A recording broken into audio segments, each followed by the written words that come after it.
नमस्कार everyone, Lion Homes private limited property channel को आपको स्वागत। सबुदिन भली आज चलतु आउ गोटे डेवलप लोकेशन ने प्लॉट टी विजिट करवा जहाँकि आमर मणिपाल हॉस्पिटल पाखरु खूब नियर आपण माने एठी इमीडिएट कंस्ट्रक्शन स्टार्ट करि परिबे। सो व्हाई लेट, चलतु वीडियो थ्रू रे मो सहित प्लॉट टी विजिट करी आसीबे। नमस्कार। भुवनेश्वर खोर्धा नेशनल हाईवे रे खंडगिरी छक क्रॉस कला परे नेक्स्ट जो छकड़ी आसुची ताको आमे कहउचंदी कोळथिया छक। आमे से अंडरपास रे एंट्री करिकी जाउचंदी टुवर्ड्स कोळथिया।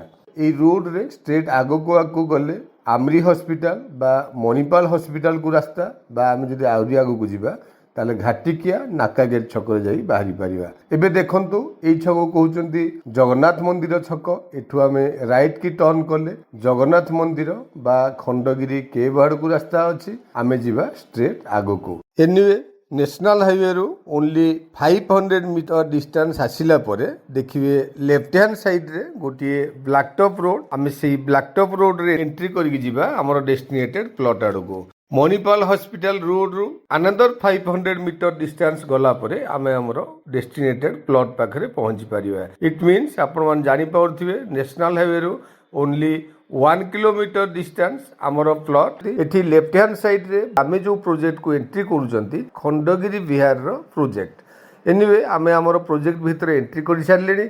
आपण माने जानि पारुथिबे ऑलरेडी रोड सोरेज ए सब रो कंस्ट्रक्शन काम ऑलरेडी कंप्लीट हो सारी। फ्रंट रे आपण मानको जो व्हाइट कलर रो बिल्डिंग दिसुची से बिल्डिंग रो जस्ट आमे लेफ्ट टर्न नेउछंती।